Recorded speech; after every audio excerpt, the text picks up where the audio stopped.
What about ladder angles? What angle do we typically want to throw our ground ladders up against the building? So usually 1/4 the distance out from the building gives us our angle, but what's that angle? So 75 is what they recommend, right? 75 degrees. That's the proper climbing angle. So it gives us our best rating, and it's the easiest to climb because it's your arms straight out, right? So it's an easy climb for us. And it also helps keep the bottom from wanting to kick out. The lower our angle, what's that bottom tend to want to do? Kick out.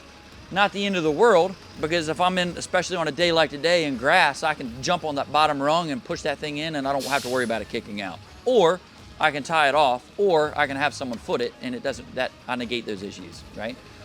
But victim rescues, or if it's like a firefighter emergency egress, a ladder bail or something like that, you guys have probably done it. Do you want to do that at 75 degrees?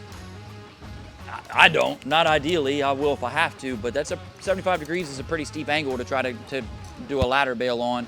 Or the less of my angle, is it more weight or less weight for me to carry a victim down?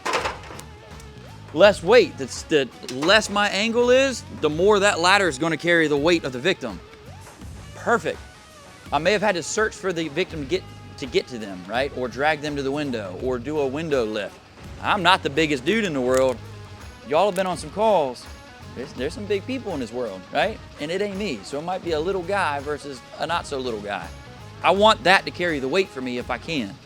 The only thing I have to worry about is that kicking out, but I just gave you 3 things we can do to keep that from happening, right? So 90% of the time, I throw my ladders at about 60 degrees because I'm either throwing it to rescue somebody or to get out quickly, and both of those I want to be at a lower angle, right?